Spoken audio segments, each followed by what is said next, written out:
Hola a todos, buenas tardes. Me voy a presentar para aquellos que no me conozcáis. Yo me llamo Macarena Esteve, trabajo en Deloitte. Hace unos años monté mi propia compañía de matemática aplicada y hace casi ya 3 años que integré mi compañía en Deloitte y desde entonces, bueno, pues dirijo ahí todo el área de analítica, de datos y de inteligencia artificial. Y hoy estoy aquí con vosotros porque quiero un poco pues compartiros cosas que estoy contando y a la gente y enseñando de lo que viene y de cuál es el futuro y el presente cercano y un poquito del futuro. Entonces, bueno, pues vamos a comenzar un poco. Os quiero explicar, no sé si algunos de vosotros habéis escuchado este concepto de singularidad tecnológica. Me gusta mucho cuando yo escucho un concepto matemático y una singularidad es un concepto matemático, pues cuando la gente utiliza un concepto matemático para hablar de una cosa que no son realmente matemáticas, me gusta siempre entenderlo y explicarlo desde el ángulo matemático, porque creo que las cosas se entienden mejor. Vamos a ver si os pasa a vosotros esto también. Eh, una serie de académicos y de gente muy reconocida en el mundo de la empresa afirmó que en el año 2045 se va a producir una singularidad tecnológica y eso pues un poco venía a decir que la velocidad a la que la tecnología avanza es cada vez mayor, cada vez mayor, cada vez mayor y entonces eso iba a implicar pues como una especie como de explosión, ¿no? Y entonces pues como la singularidad es un concepto matemático, yo pinté esta gráfica donde creo que por lo menos se hace uno a la idea de la velocidad a la que está avanzando y va a avanzar el cambio tecnológico. Si veis en el eje horizontal, tenemos los años. Entonces, veis, pues, por ejemplo, en el año 2021, cuál va a ser la velocidad de cambio tecnológico, en el año 2025, en el año 2030, y veis que eso va creciendo despacito, pero cada vez más rápido. Y si uno hace el ajuste de todos esos puntos, pues efectivamente parece que cuando lleguemos al año 2045, como que esa curva se va a ir al infinito. ¿Qué quiere eso decir? Pues que todo va a avanzar tanto que va a llegar un momento como que no vamos a saber qué es lo que va a venir a continuación. De esta gráfica, lo que me interesa que os quedéis es que si os fijáis en torno al año 2021, que es donde estamos ahora, pues prácticamente comparado con lo que está por venir, la sensación es que no hay mucho cambio, ¿no? Entonces, esa sensación que tenemos todos de, oye, qué rápido avanza todo, sale un móvil y dentro de un año sabemos que ya va a haber otro móvil en su lugar que lo va a sustituir, estudio una cosa, pero dentro de 2 años voy a tener que estudiar otra porque esto ya va a estar pasado de moda, pues esa sensación que tenemos ahora de que todo va rápido no es nada en comparación con lo que viene. O sea, la velocidad a la que todo va a cambiar va a ser muchísimo más. Es verdad, y aquí lo veis en el gráfico, que puede haber cosas que aceleren y que en vez de ser en el 2045 incluso sea antes. Por ejemplo, COVID ha sido un claro acelerador, pero también puede haber cosas que frenen. Por ejemplo, una regulación de un Estado o algún tema ético o algo que una empresa muy importante como Google decida y haga que cambien las cosas, ¿vale? Pero lo primero que quería un poco es explicaros un poco este concepto de singularidad tecnológica y que tengáis esa sensación de decir, jolín, o sea, tengo que acostumbrarme a este cambio porque esto va a más y a más, ¿no? Entonces, fijaros, esta singularidad tecnológica y todo esto que nos está pasando a las empresas sobre todo, pues es una especie como de cambio de paradigma, ¿no? ¿Y por qué estamos viviendo un cambio de paradigma? Pues son tres grandes razones, ¿no? En primer lugar, las empresas siempre han tenido acceso a muchos datos, pero ahora la diferencia está en que con la tecnología las empresas tienen acceso a millones de datos. Si yo os dijera, oye, esta tarde te voy a pasar millones de datos, ¿cómo os imagináis que yo os pasaría a vosotros millones de datos? ¿Y cómo pensáis que vosotros podríais manejar millones de datos? Porque antes, por ejemplo, si me pasaban 10.000 datos, pues yo tenía mi fichero Excel, tenía mis 10.000 datos y podía un poco jugar con esos datos. Pero si me pasan millones de datos, eso es una cosa que yo, como ser humano, no tengo la capacidad. Por lo tanto, abro una pequeña puerta y dejo que entre la tecnología y la máquina para ayudarme a manejar millones de datos. Pero además, no datos que son todos iguales, sino datos de cualquier tipo. ¿Y qué significa de cualquier tipo? Pues que, por ejemplo, una imagen es un dato o una navegación web es un dato. Y si yo os preguntara, ¿vosotros sois capaces de poner en forma de dato una imagen o una conversación telefónica o una navegación web? Pues de nuevo me vais a decir, no, necesitamos programación y necesitamos a las máquinas. Y el tercer punto, que para mí es el más importante, es no solamente que todos los datos están llegando en tiempo real a las empresas, que eso ya es una barbaridad, que todo esto, millones de datos de cualquier tipo, además están llegando en tiempo real, sino que en tiempo real tenemos que ser capaces de aprender de ese dato, tomar una decisión e implementar esa decisión en ese mismo momento. Entonces, de nuevo, eso es una cosa que los humanos no somos capaces de hacer y, por lo tanto, tenemos que aprender a delegar en las máquinas. Os voy a poner estos 4 ejemplos para que veáis un poco qué significa esto de delegar en las máquinas. Fijaros, ¿de dónde venimos? Nosotros venimos de relaciones humano-humano en las empresas. Por ejemplo, dice el textito azul de arriba.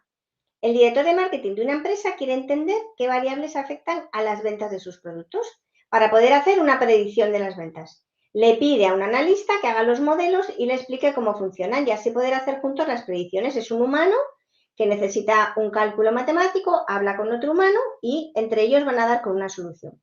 Me voy a la derecha. Humano-máquina.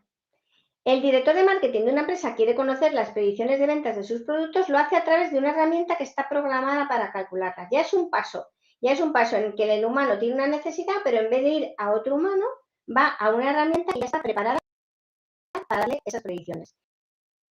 Abajo a la izquierda, máquina-humano. Fija la diferencia entre humano-máquina y máquina-humana. En este caso, una herramienta ha sido programada para hacer de manera automática las predicciones de ventas y enviar notificaciones al director de marketing en caso de que haya algo importante que tenga que saber. En este caso, la que manda es la máquina. La máquina es la que decide cuándo va a enviar y qué va a enviar al humano, que ya le ha programado para que eso que le envíe sea algo que seguro le va a interesar al humano. Y por último, es hacia dónde vamos, hacia dónde va el futuro, máquina-máquina. Dice, una herramienta ha sido programada para hacer de manera automática las predicciones que llegan a otra herramienta de toma de decisiones de pricing, recalculando los precios en tiempo real de manera automática. Ese es el cambio de paradigma. En este último caso, no hay humanos entre medias. Hay humanos en otros lugares, y hoy lo vamos a ver dónde quedan los humanos, pero entre medias de las máquinas no hay humanos. La máquina tiene esa velocidad y necesita otra máquina para que le responda a la misma velocidad. Y me diréis, pero esto todavía va a tardar en llegar. Aquí tenéis un ejemplo que acaba de salir esta semana, que es un desfile de moda donde las modelos llevan este tipo de vestidos, sobre vestidos.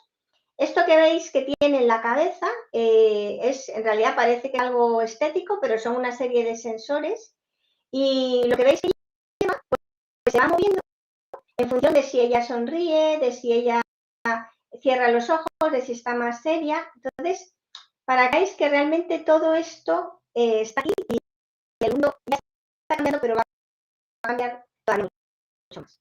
Entonces, lo primero que contar es qué diferencia hay entre lo que se denomina data science, ciencia de datos, y lo que se denomina inteligencia artificial.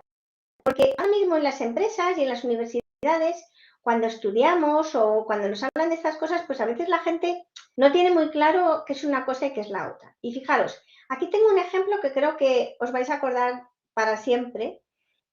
Cuando hablamos de ciencia de datos, es como cuando nosotros subimos una montaña nosotros mismos. Entonces, tardamos en subir la montaña, pero conocemos cada recoveco, hemos tomado muchas decisiones y hemos aprendido mucho.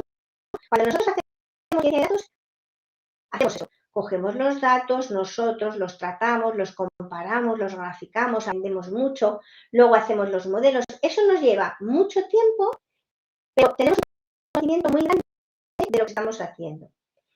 ¿Qué es el Machine Learning? El Machine Learning es, en lugar de subir la montaña nosotros mismos, lo que hacemos es coger un helicóptero. Llegamos a la cima de manera rápida, casi sin darnos cuenta, Y la ventaja es que tenemos tiempo para hacer más viajes. En los dos casos hemos llegado a la cima. En el caso del Data Science hemos llegado a la cima controlando mucho. En el caso del Machine Learning hemos llegado a la cima y en el tiempo en el que el Data Science puede estar haciendo un montón de cálculos, nosotros podemos conquistar o 10 o 20 cimas. Esa es un poco la diferencia entre una cosa y la otra. ¿Qué hacemos, por ejemplo, cuando decimos Data Science? ¿Qué hacen las empresas? ¿Por qué esto es un campo tan apasionante? Pues porque al final la ciencia de datos resuelve problemas de cualquier tipo. Fijaros, en esta matriz tengo, por ejemplo, ahí abajo, a la izquierda, tengo, por ejemplo, problemas de decir, ¿cuánto vale la reputación de mi compañía? ¿O podemos poner una métrica que sea una métrica de marca? Una cosa que se me ha olvidado deciros, si tenéis alguna pregunta, las vais haciendo y al final de todo podré contestaros las preguntas, ¿vale? Porque si no, ahora mismo no tengo acceso. Entonces, ahí veis un montón de cosas. Hacemos predicciones, por ejemplo, identificamos caras de las personas, hacemos temas de geoanalytics. O sea, ciencia de datos al final es resolver cualquier problema que tenga una empresa. ¿Qué es, por el contrario, la inteligencia artificial? ¿Qué diferencia hay cuando tú dices, oye, yo voy a hacer un problema que sea, por ejemplo, hacer las predicciones de las ventas de mi compañía? Eso es un problema de ciencia de datos. ¿Y qué es? O sea, ¿qué te tengo que poner de más cuando yo quiero tener un proyecto o un producto que sea inteligencia artificial? La clave de la inteligencia artificial es que sea lo que hagamos, lo dejo ahí solo. Le pongo ya datos que lo van alimentando en tiempo real.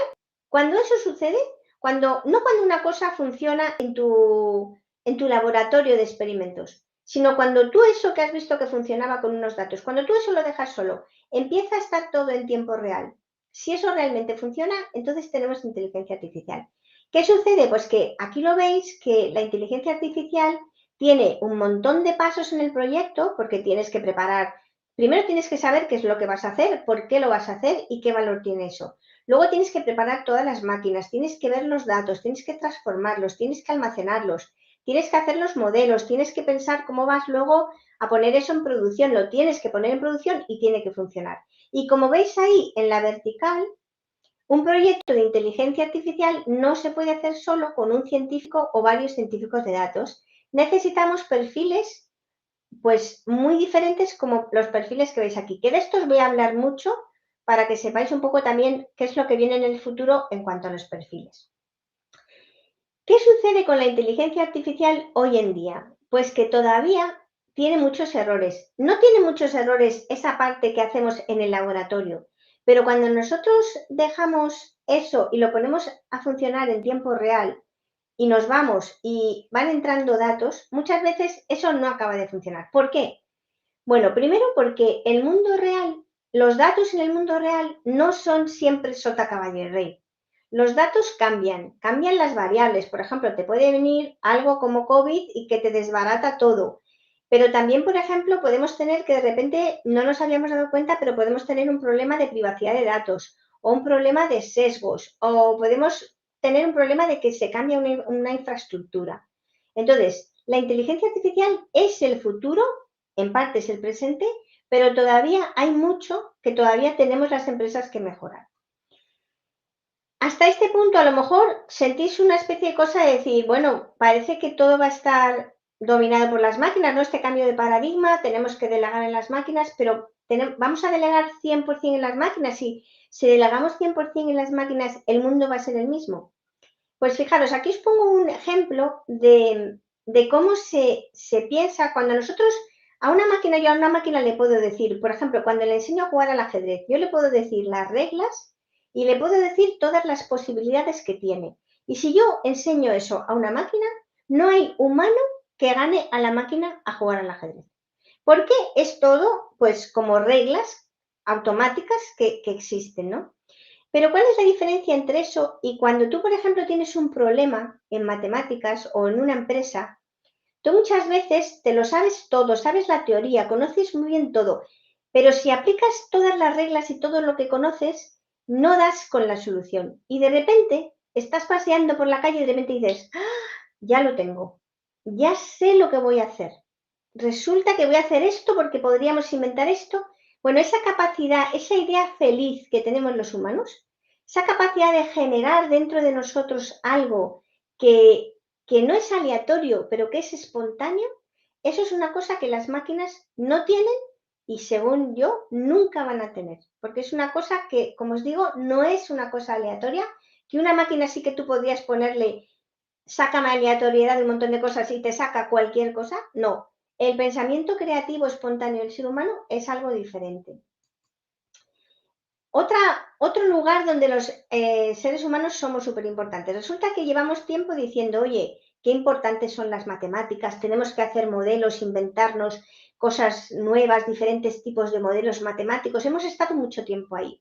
De repente han llegado los americanos y han dicho, oye, un momento, si en vez de dedicar todo este tiempo a mejorar un poquito los modelos que tenemos, podemos dedicar este tiempo a manejar los datos y a pensar, si yo estos datos los cambio o combino un dato con otro dato, a lo mejor eso me va a dar un mejor resultado. Bueno, pues resulta que esto es una cosa que se ha hecho y se ha demostrado que se ha avanzado muchísimo más en los resultados cuando se hace un buen tratamiento de los datos que cuando todo ese tiempo lo dedicas a los módulos. Os voy a poner un ejemplo porque esto es otra cosa que una máquina no puede hacer y que los humanos sí. Fijaros, aquí tenemos un caso de datos en el origen, de diferentes tipos de datos, que tenemos las ventas en promoción, el precio, el número de referencias, el tamaño de tienda. Esos son típicos datos, ¿vale? Datos que llegan, datos que tenemos, los datos que todos tenemos.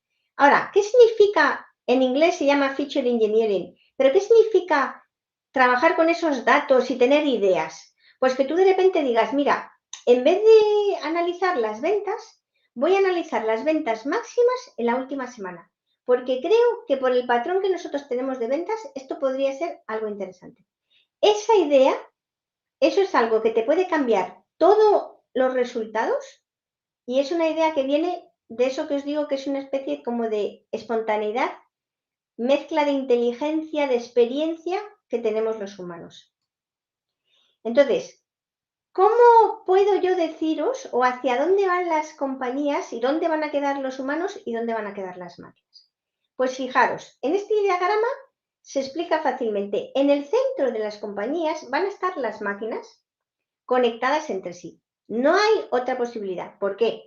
Porque si yo tengo una máquina que trabaja con millones de datos de cualquier tipo y en tiempo real, y esa máquina la pongo en conexión con un humano que no es capaz de manejar ni millones de datos ni de cualquier tipo ni en tiempo real, pues resulta que esto que tengo aquí no me sirve para nada. Así que las máquinas tienen que estar conectadas en las máquinas. ¿Dónde van a estar los humanos? Bueno, en primer lugar, los humanos vamos a estar dirigiendo y definiendo la estrategia. No solamente la estrategia de la compañía, la estrategia de marketing, la estrategia de pricing, la estrategia de compras, la estrategia de medios. Ahí hay mucho pensamiento que va a estar gobernado por los humanos. Además, como veis ahí, los humanos tenemos que estar revisando y garantizando la calidad de los algoritmos. ¿Por qué? Porque siempre vamos a tener el riesgo de eso que decíamos, de decir, cuando yo dejo eso funcionando en tiempo real, si el mundo cambia, no me puedo fiar. Tengo que tener siempre a los humanos comprobando que los algoritmos están haciendo bien, que no están teniendo problemas de falta de ética, toda esa serie de cosas. Así que ahí tenemos un montón de humanos y un montón de trabajos para vosotros. Y por último, los humanos siempre vamos a estar pensando, inventando, innovando, teniendo ideas, haciendo un montón de cosas. Así que el futuro, para mí, que ahora os voy a dar otra versión que hay, pero para mí el futuro es la perfecta combinación entre humanos y máquinas. Y lo que las máquinas nos van a facilitar es que van a hacer que cosas que nosotros hacemos en mucho tiempo, pues nos van a facilitar para que se hagan en mucho menos tiempo. Entonces, dicho esto, ¿quiénes son los perfiles del futuro? ¿Qué va a pasar con los perfiles? Pues fijaros, hoy en día todos los perfiles de analítica, ciencia de datos, ingeniería, están llegando a las empresas y muchas veces están un poco saturados, porque por una parte se habla de los perfiles en forma de T, porque dices, oye, por una parte, un día estoy colaborando a lo mejor con alguien del departamento de compras, otro día estoy colaborando con alguien de marketing, o otro día con alguien del departamento financiero. O si estás en una consultora como Deloitte, un día estás trabajando con telco, otro día estás trabajando con retail, otro día estás trabajando con gran consumo. Entonces al final dices, Dios mío, o sea, tengo que saber de un montón de cosas. Pero luego además tengo que saber mucho de lo que sé. Y si estoy trabajando en redes neuronales, tengo que saber mucho de las redes neuronales, porque las redes neuronales están cada día mejorando y cada día son cosas nuevas. Entonces, al final, son perfiles que realmente lo tienen muy complicado. No hay suficientes perfiles. Entonces, ahora mismo, como las empresas un poco se están dividiendo, es, bueno, por una parte voy a tener científicos de datos de alto expertise, es decir, una persona que sepa mucho de redes neuronales, una persona que sepa mucho de grafos, una persona que sepa mucho de modelos predictivos, de temas de optimización, etcétera. Esos perfiles se van a seguir especializando en eso que les tiene que gustar mucho, porque es el camino que eligen y es el camino que van a tener en la vida, esa especialidad en algo que te gusta. Luego tenemos los científicos de datos de un nivel más o menos medio, que son perfiles que saben pues perfectamente de matemáticas o, bueno, suficiente como para un día poder hacer una predicción, otro día poder hacer una optimización y manejarse prácticamente con cualquier cosa. No son expertos en nada de eso, pero se pueden manejar con un poco de todo.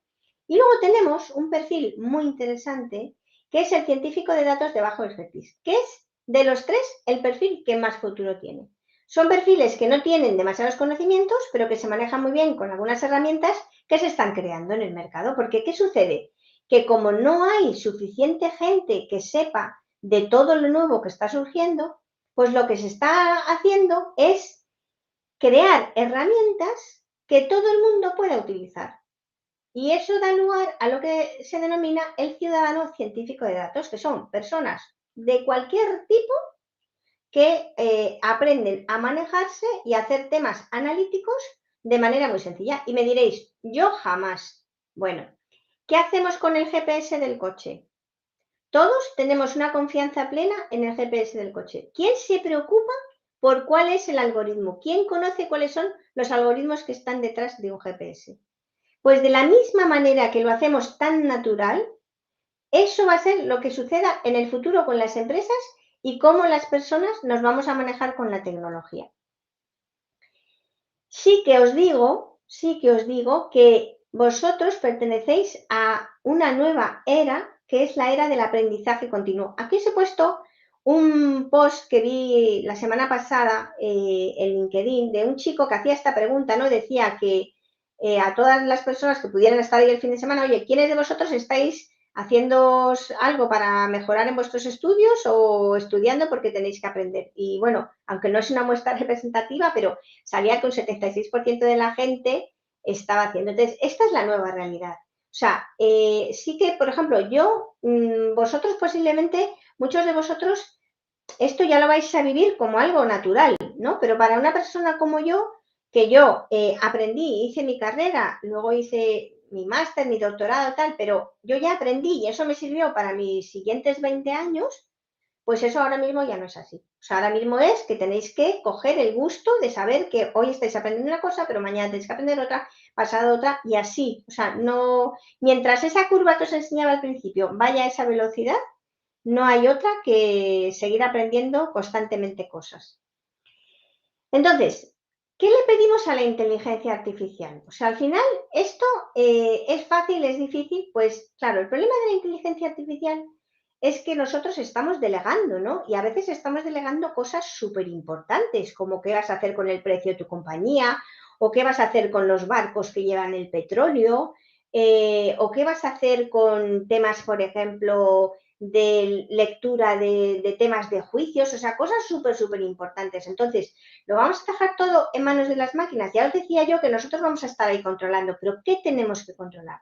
Bueno, primero, las máquinas no pueden hacer lo que les pete, que os digo, muchas veces tú, el machine learning, muchas veces tú lo dejas y eso actúa solo y a veces te da una solución que te convence y no te dice cómo lo ha hecho y no te importa. Entonces, eso hay que tener cuidado. Siempre tenemos que saber cómo la máquina está tomando sus decisiones, que es lo que se denomina la explicabilidad.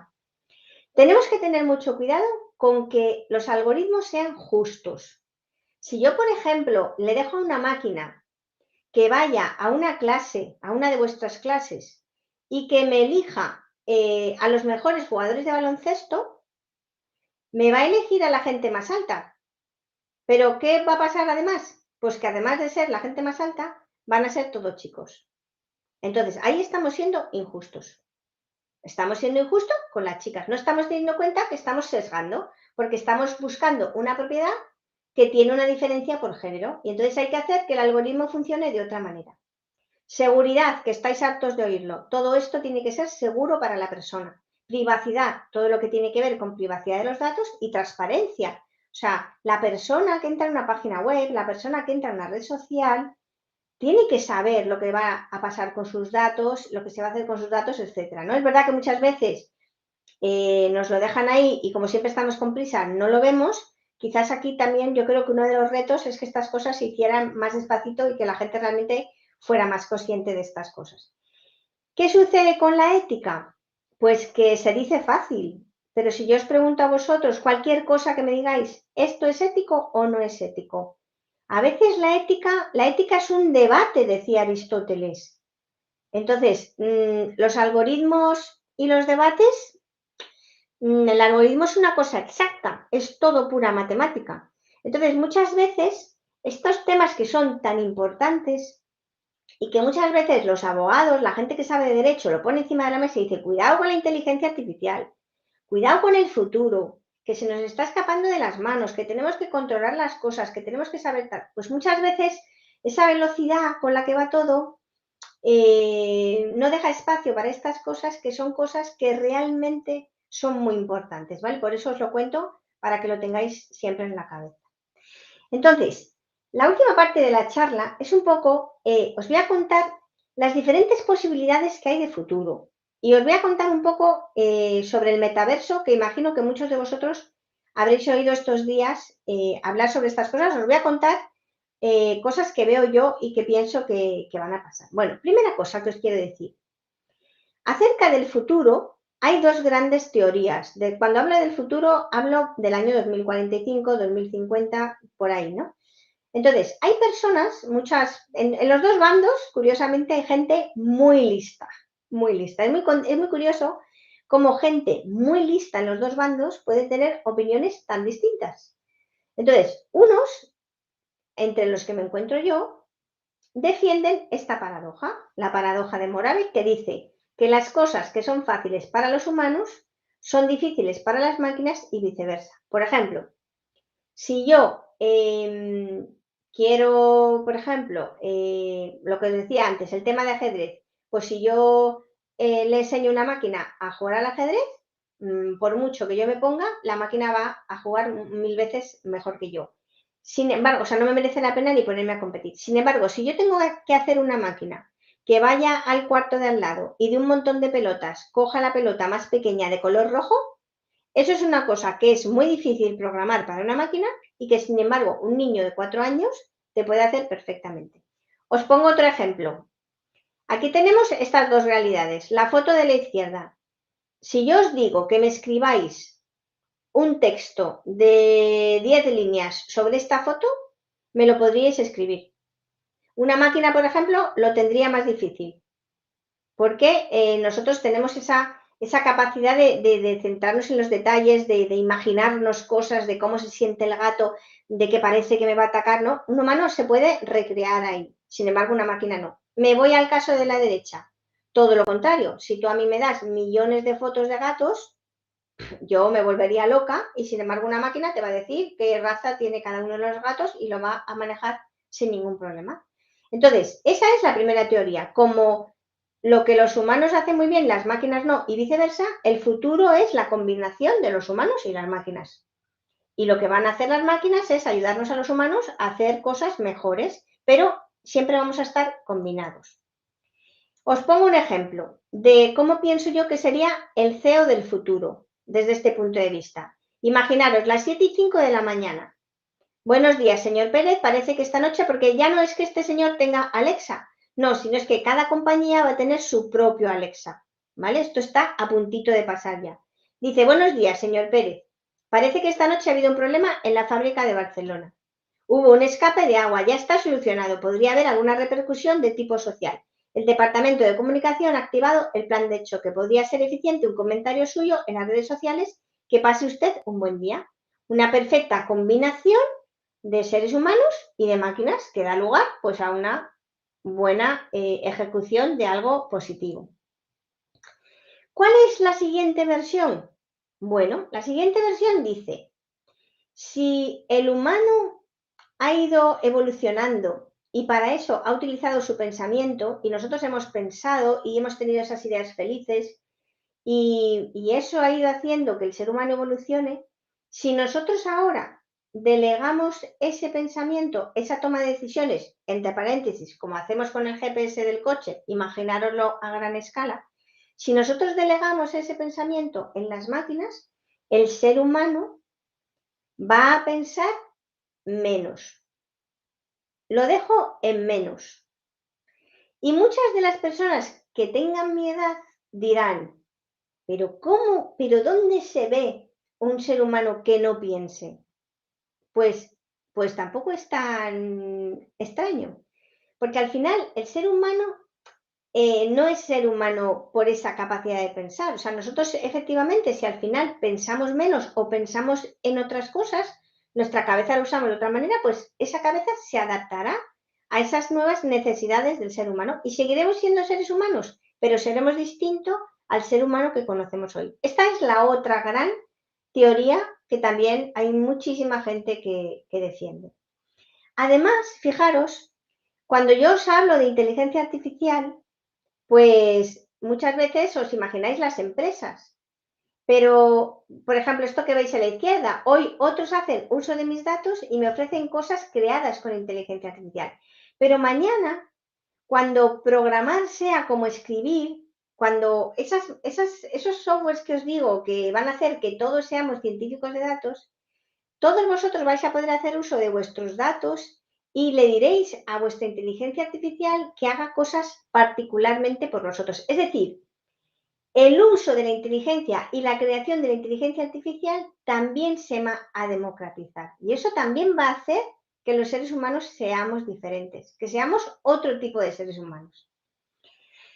Entonces, os voy a contar ahora un poco, ¿no? Pues esto del metaverso, os voy a decir en qué consiste para que entendáis muy bien lo que es y os voy a decir un poco qué implicaciones tiene de cara al futuro. Entonces, lo primero de todo, fijaros, me encantó esta definición que leí, no conocía a este hombre, pero la verdad que me encantó y dije, la voy a contar. Dice, el metaverso es la intersección de los mundos físico y digital. Fijaros qué importante es esto. ¿Qué significa la intersección de los mundos físico y digital? Pues significa que yo ahora estoy hablando con vosotros y vosotros me estáis viendo en la cámara. Si nosotros ahora nos pusiéramos las gafas de realidad virtual, podríamos trasladarnos a una sala de reuniones donde, por ejemplo, podríamos estar con perros, gatos, elefantes y cualquier cosa que os queráis imaginar, ¿vale? Estaríamos en ese mundo digital pero seguiríamos nosotros como sintiendo que estamos ahí físicamente y nuestro cuerpo sigue teniendo ese estado físico, ¿vale? Importante que captéis este concepto. Dice, donde la realidad aumentada, la realidad virtual y los entornos basados en blockchain permiten a las personas desarrollarse y vivir en nuevos mundos. Una experiencia totalmente inmersiva para expresarse, conectarse, interactuar, realizar comercio y experimentar una realidad completamente nueva. ¿Qué es realidad virtual? Me pongo mis gafas de realidad virtual y entro en un mundo en 3 dimensiones, ¿vale? Donde ahora os voy a contar, pero la clave es que los metaversos van a estar conectados entre sí. Mirad, los metaversos es el futuro de Internet. ¿Cómo os imagináis de grande Internet? Casi infinito, ¿no?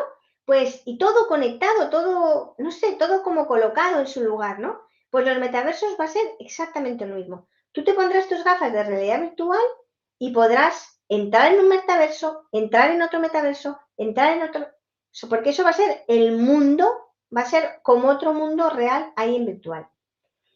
¿Qué papel juega la realidad aumentada? Hoy por hoy, que donde más hay que trabajar es en el tema del hardware, pero hoy por hoy tienes otras gafas de realidad aumentada, donde perfectamente pues tú puedes levantar enfrente de ti una realidad que sea digital por la que tú vas a interactuar. Por ejemplo, pues yo qué sé, imaginaros un puzzle en 3 dimensiones que tú vas a ir montando. El puzzle realmente no existe, lo tienes en realidad virtual, pero tú le estás moviendo las piezas teóricamente con tus manos. ¿Y para qué necesitamos todo el tema de blockchain? Pues porque en los metaversos ya existen hace tiempo. Entonces, ¿cómo nosotros, de qué manera nosotros podemos, por ejemplo, tener la garantía de que yo tengo algo en el metaverso que es mío? Pues con una serie de cosas que se hacen con criptomonedas y con todo el tema de blockchain que te da esa privacidad, que lo vamos a ver en un momento. Entonces, cada sitio web hoy será un metaverso mañana. El sitio web de Coca-Cola, el sitio web de vuestra universidad, el sitio web de Nike, donde en vez de entrar en tu ordenador, no, porque esas gafas que ahora son un poco difíciles, a veces como que pesan mucho, todavía tiene que mucho que mejorar, aunque os digo que yo me regalaron hace poco unas gafas Oculus y es impresionante, impresionante. Pero bueno, el caso es que nosotros viviremos mucho en esa realidad virtual y las marcas tendrán cada una sus metaversos donde tendrán una entrada para las personas que den sus datos, como hacemos ahora en Internet, y en esos metaversos de cada una de las marcas vamos a poder hacer un montón de cosas. Y Coca-Cola, pues muy posiblemente tendrá conciertos que solamente dará a las personas que tengan entrada en su metaverso y, en fin, pues todo eso, imaginaros, es como el mundo de ahora, pero en 3 dimensiones. ¿Qué ha dicho Mark Zuckerberg sobre el tema de los metaversos? ¿Qué es lo que ahora mismo está conceptualizado? Por una parte, cada uno de nosotros vamos a tener un poco como nuestro propio metaverso y nuestro propio control. O sea, es decir, yo, por ejemplo, desde yo poder tener mi propia página web que yo me haga, donde yo, por ejemplo, tenga el hogar de mi casa y ahí puedan venir mis amigos y podamos hacer cosas, a que yo, por ejemplo, pues decida con qué puertas voy a conectar ese metaverso. Esa es una parte. Luego, todo lo que tiene que ver con el trabajo, todo lo que tiene que ver con las reuniones de trabajo, todo lo que tiene que ver con las redes sociales, que lo tenéis ahí en el centro, el Origin Box, diferentes mundos virtuales. ¿Vale? Facebook va a tener su metaverso, pero será el metaverso de Facebook, que es el de Meta, ¿no? Pero va a haber en realidad un montón de diferentes metaversos. ¿Qué sucede? Que ayer mismo lo hablaba en una conferencia que daba. Pues que aquí está el problema de la regulación, ¿no? Porque tú dices, bueno, pero si todo esto de la realidad virtual, que es como otra realidad en la que yo puedo pasar un montón de tiempo, esto, mmm, ¿cómo se regula? O sea, aquí se puede robar, aquí se puede pegar, decían ayer en la charla que, en la mesa redonda. Es que yo en el metaverso que prefiero pegar y robar, porque precisamente sé que los del futuro nazcan y prácticamente para ellos sea diferente esa conceptualización de lo real y lo virtual. El niño va a tener que saber que robar es una cosa mala y que no se puede insultar. Entonces tenemos que tener mucho cuidado. Porque si esto era solamente un rato que yo pasaba en mi casa jugando, bueno, pero si esto va a ser parte de nuestra vida en el futuro, tenemos que pensar, ¿y si la regulación viene detrás? Entonces, ¿qué hacemos con todo lo que se desarrolla? O sea que hay muchísimas, muchísimas cosas a las que todavía hay que dar respuesta. Esto está aquí, fijaros, os decía, el tema de blockchain, ¿no? Aquí tenéis un caso real de esta camiseta plateada. Esta camiseta plateada se vende en un metaverso y tiene como una especie como de huella de autenticidad y de unicidad, que es eso que veis ahí que se llama un NFT, ¿vale? Que eso se hace con todo el tema del blockchain. Pero esta chica que veis aquí se lo ha comprado, no me acuerdo si estaba, 5 euros, ¿vale? Se lo ha comprado por 5 euros y ha publicado. ¿Qué significa que se lo ha comprado? Pues que veis la siguiente foto, la foto a la derecha, esa chica al comprar en NFT le da la foto de la izquierda, combina con la foto de la derecha y ella publica esa foto en Instagram. Y es la única persona en el mundo que va a tener esa camiseta de plata.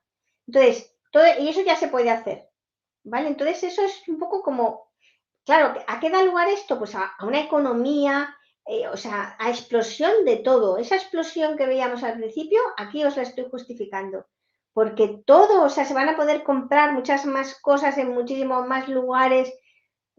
Hay que crear todo, las leyes, la ética, o sea, está todo por crecer, pero en el fondo está todo aquí ya. Algunos de vosotros decís, bueno, esto no lo veo, o sea, no lo veo tan rápido. Estas son 3 influencers que son virtuales, no existen. La primera tiene 3,1 millones de seguidores, la siguiente 350.000 y la siguiente 279.000. Entonces, es que está aquí. Es que este mundo ya está entre nosotros. Y esto que veis aquí es una conversación con GPT-3 sobre la vida en el año 2030, una conversación real que se tuvo con este algoritmo, que es lo más avanzado que hay ahora en interpretación de textos, que fijaros la conversación, el humano es el que está marcado en amarillo y el GPT-3 es lo que contesta. Dice, hola GPT-3, ¿cómo crees que será el mundo en 2030? En 2030 el mundo será muy diferente. Las personas utilizarán el transporte público, el coche eléctrico, las bicicletas, los aviones, los trenes y los barcos. No os la leo entera porque quiero que me dé tiempo a responder alguna de vuestras preguntas, pero vámonos al final, que dice, ¿cómo será la vida en 2030? Dice, la gente vivirá más y tendrá más dinero. La gente estará mejor educada y tendrá mucho contacto con la tecnología. Esto es una cosa, una conversación entre un humano y el 100% de una máquina, como si la máquina fuera otro humano. Y eso es una cosa que está ya. No sé si habéis visto esta película, os la recomiendo muchísimo. Es una película que la fui a ver con mi hija de 14 años. Claro, mi hija se lo pasó bien, pero no entendió la película. Yo os la recomiendo muchísimo. No os puedo decir por qué, porque os haría spoiler.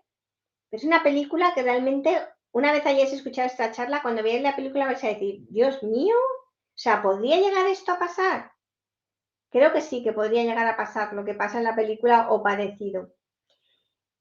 El futuro es una cosa que yo os he hablado hoy un poco, pero cada uno de vosotros tenéis que hacer este ejercicio. Tenéis que imaginaros qué es lo que viene, qué es lo que se puede inventar y crear, y así es que vais a ser capaces de anticiparos a lo que viene. Y 2 únicas diapositivas me quedan, con 2 mensajes que os quiero dar. Lo primero, yo trabajo siempre con gente que trabaja en las empresas y me encuentro esta dualidad entre las personas cuando estamos en nuestros momentos de ocio y cuando estamos en el trabajo. Cuando estamos en nuestros momentos de ocio, todos queremos el último smartphone, todos queremos que las cosas pues sean automáticas, nos gusta, nos fascina la tecnología, ¿no? Es algo que vemos como, ay, es que, pues sí, me interesa y quiero saber y me gustaría tener cosas modernas y tal.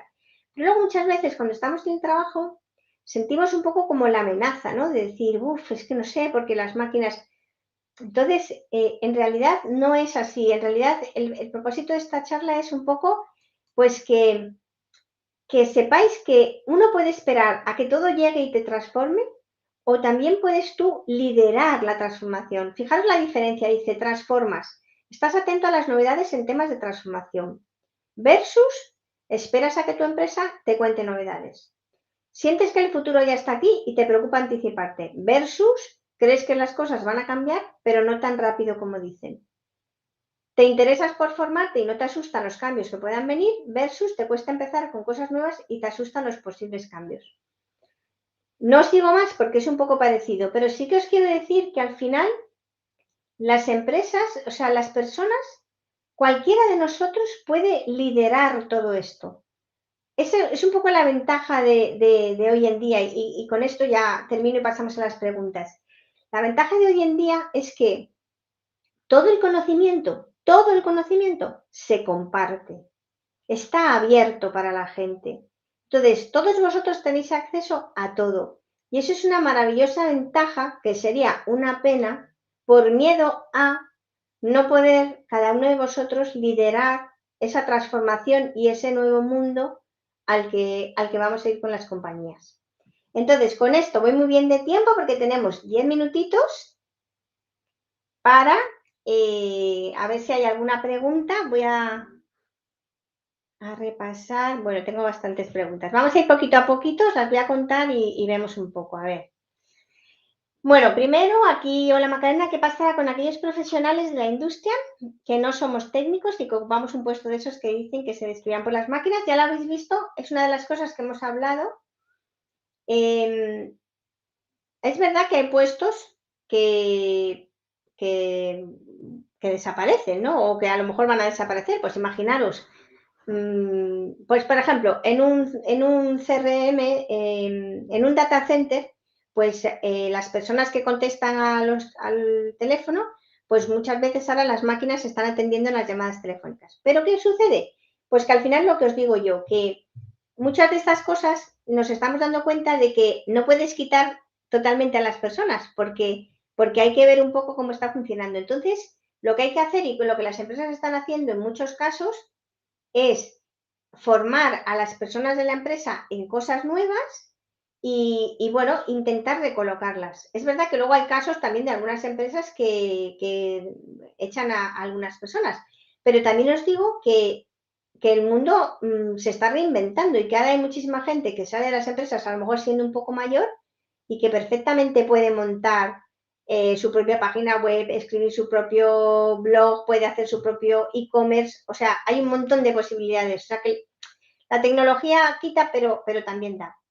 ¿Hacia dónde recomiendas orientar nuestra formación? Bueno, yo os diría que os diría dos cosas. Uno tiene que estudiar aquello que le gusta, porque al final es muy importante, os va a hacer felices aquello que si hacéis aquello que os gusta. Pero sí que os digo, sea lo que hagáis, tenéis que tener los ojos en el futuro. Y si hacéis arte, mirad, por ejemplo, donde más cosas se han desarrollado en el tema del metaverso es en el mundo del arte, que se están haciendo un montón de cuadros, la gente pinta cuadros totalmente impresionantes, los vende en los metaversos, la gente los compra y sabes que tienes un cuadro que es solamente para ti porque tiene eso que os decía. O sea que os diría que lo que os guste, pero sea lo que estudiéis, tenéis que estar al día de la tecnología y de las cosas que se están haciendo en ese campo. Otra pregunta. Hola Macarena, a raíz de tus comentarios acerca del papel creativo del ser humano, ¿consideras que este papel continuará destacando tras la explosión de la IA en 2040? Bueno, ya os he dicho que yo creo que sí. O sea, eh, yo creo que en el fondo a lo mejor, no sé, o sea, yo creo que el ser humano siempre va a estar ahí. Y esa explosión de la inteligencia artificial mmm, me cuesta entender qué va a ser lo que pase en ese caso, ¿no? O sea, qué va a ser realmente, si efectivamente, si esto sigue mejorando, mejorando, mejorando, pero yo creo que por mucho que se mejore, eso que os digo yo, que esa capacidad que tiene el ser humano, creo que no. Pero bueno, nos iríamos ya a unos niveles de lejanía que me cuesta muchísimo predecir, más allá del año 2100, por ejemplo. Vale, actualmente dice, los procesos de creatividad emulados por la IA parten de la creatividad subyacente del humano que la programa, pero esto produce los resultados que el programador espera. Sí, esto es un tipo de sesgo, o sea, lo que dice es un poco que al final, cuando tú tienes un programador, al final el programador va un poco como poniendo y haciendo las cosas como él tiene a entender, ¿no? Entonces esto en el fondo dice, si yo le doy un programa a una persona o se lo doy a otra, ¿el programa puede ser un poco distinto? Sí. Y esto, en parte, son un tipo de sesgos que están las empresas probando para que no sucedan. ¿Alguna preguntita más? Dice, no obstante, si continúa avanzando el desarrollo de áreas como el modelado de procesos cognitivos, ¿crees que para 2040 la IA sea capaz de producir resultados creativos no esperados por el humano? A ver, la inteligencia artificial mmm, puede generar creatividad, pero distinta de la humana. O sea, si tú, por ejemplo, imaginaros, tú tienes un cuadro de Picasso y tienes un cuadro de Dalí y le dices a una inteligencia artificial, hazme un cuadro que sea la mezcla de los dos estilos. Y te hace un cuadro y el cuadro es precioso. Un ser humano no sería capaz de hacer eso, pero esa inteligencia artificial que ha creado ese cuadro no lo ha creado de manera espontánea, o sea, no va a tener eso que tienen los cuadros. Va a ser bonito, pero no sé, o sea, a lo mejor llega un momento, eso, yo tengo 55 años y a lo mejor yo estoy sesgada por mi pasado, que eso lo digo yo mucho, ¿no? Las personas hemos vivido lo que hemos vivido y eso es lo que tengo yo en mi cerebro. Pero yo siempre pienso que es distinto cuando tú creas algo que cuando lo crea una máquina, que no lo crea de la nada, sino que lo crea de manera aleatoria o como mezcla de otras cosas, pero de manera distinta. Me cuesta explicarlo, pero bueno, espero que entendáis un poquito. Andrea dice, buenas tardes, estoy estudiando sobre este tema y encaminar mi carrera. Mi preocupación es experiencia que pedirán. ¿Qué recomienda para poder ganarlo usando estos datos? Vale, bueno, ahí te lo digo clarísimo, Andrea. Ahora vosotros tenéis al alcance un montón de bases de datos, un montón de páginas en GitHub, que seguro que lo conocéis. Entonces, tenéis que haceros vuestro currículum, tenéis que daros de alta en GitHub, tenéis que hacer vuestros pequeños experimentos, tenéis que subirlos ahí. Y como es todo tan fácil, porque es todo facilísimo, porque es todo está ahí en abierto, lo único que realmente tenéis que tener son buenas ideas. Y que a lo mejor una cosa que uno ha hecho con coches y con transporte, a ti se te ocurre hacerlo con los vecinos de tu casa. O sea que eso realmente, y la experiencia es eso, tienen que ver que habéis hecho cosas, que habéis hecho cosas, que habéis hecho cosas. Y eso es fácil. Buenas tardes, estoy estudiando sobre este tema y encaminar mi carrera. Mi preocupación es experiencia que pedirán. ¿Qué recomienda? Pues esto que os digo. O sea, tenéis que, aunque no tengáis ningún trabajo, tenéis que hacer cosas y ponerlas en abierto para que las podáis presentar cuando vais a presentar vuestro currículum, ¿vale? Que básicamente es eso. Os abrís una cuenta de GitHub y podéis ir a Kaggle y sacar ideas, podéis, bueno, hay un montón de cosas. Yo hago muchísimos posts en LinkedIn y todo esto lo tengo puesto y páginas web donde podéis ir. Y si no me lo preguntáis y os digo páginas concretas. Isidoro, respecto a los metaversos, ¿consideras que su relevancia en sí limita sus aplicaciones para el mundo real, publicidad, espacio personales o presentan interés?